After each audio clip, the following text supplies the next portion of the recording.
You're watching Let's Chat.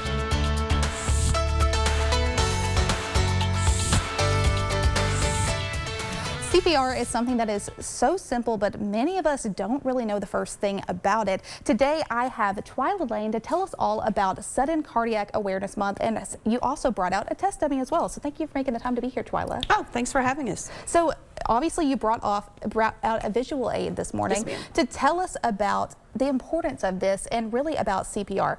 What are you excited to tell us about, obviously, covering this whole month of October about Sudden Cardiac Arrest Month? So October is Sudden Cardiac Awareness Month, but then Wednesday is World CPR Day.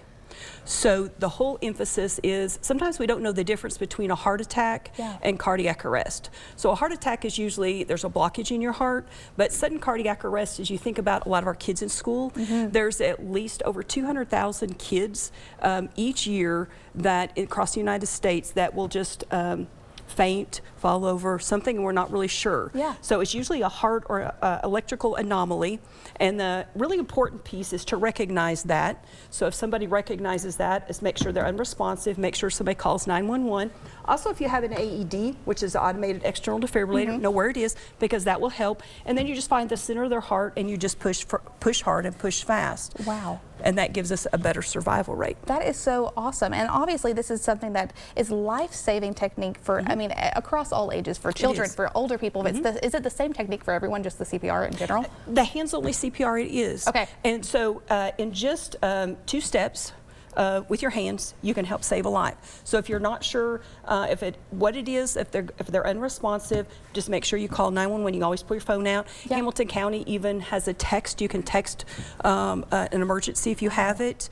But yes, we offer classes, so if you want to be certified and just have more training in that. That is so cool. Remind me where people would get information on a class. Like how long do the credit hours or things does it take to learn how to do CPR? In just about 3 hours. Wow.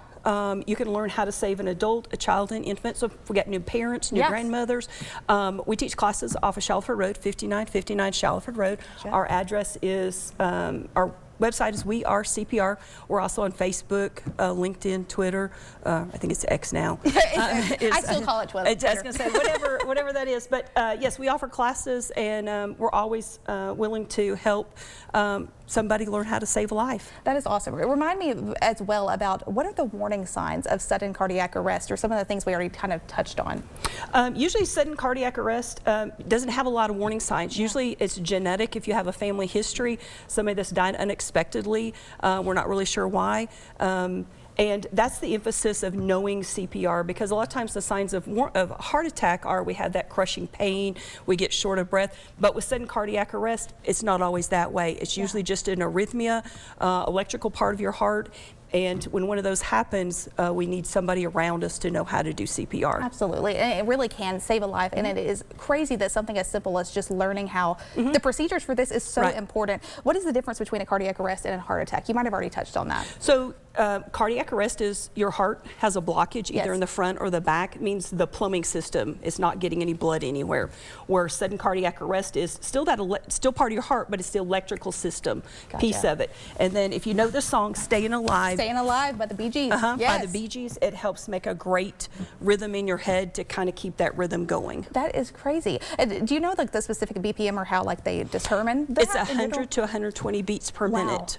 That is absolutely crazy. Remind me as well, do you know where the nearest AED would be located? Obviously you brought one as an example, but do you have examples where that people typically store them?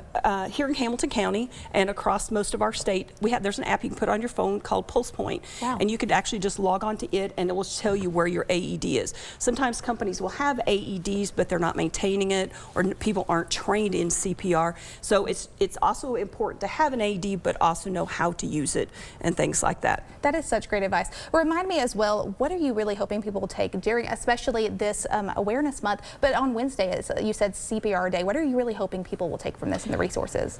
To be willing to step up and do CPR, and just be willing to help whoever might be around you, because we know most cardiac arrests happen outside the hospital. So it's around those people we love, people we might know, different things like that, and just being educated on how to do hands-only CPR is extremely important, especially for Wednesday coming up for World Start a Heart Day, and for this month being Sudden Cardiac Arrest Awareness Month. Thank you so much for making the time to be here, Twyla. It's obviously life-saving information, and if you can go out and get this information, AED, go to R CPR online as well, or in person. They would love to help you. We'll be right back with more Let's Chat right after this.